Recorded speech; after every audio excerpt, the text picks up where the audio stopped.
tinry ko po talaga ang product. So, noong tinry ko po itong product na ito, unang linggo ko, nag-take po ako ng 5 sachet ng sa isang araw reserve. And then after 2 weeks, gumamit na ako ng 5 sachet na reserve at saka taglilima dito sa EM at saka PM. Ganun po, nag-mega-dose po ako.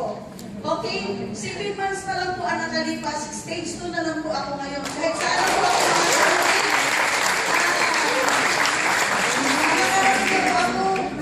pupunta na ako ngayon, Baguio, Tagpupan, Pangasinan, Ilocos, umiikot po ako. So dahil po sa nagawa ng product, tuwang-tuwa po ako mula nung na-encounter ko itong product kasi po, ang bone cancer ang pinakamasakit sa lahat.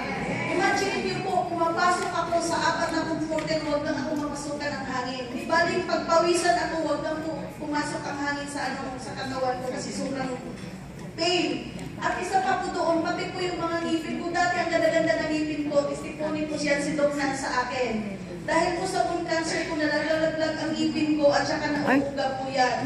Dahil po sa reserve, binababad ko lang po ang reserve ng 10 minutes sa umaga ko.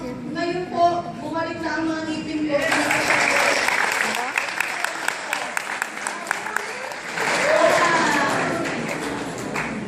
Next month, inaano mo lang po na magiging software executive po ako.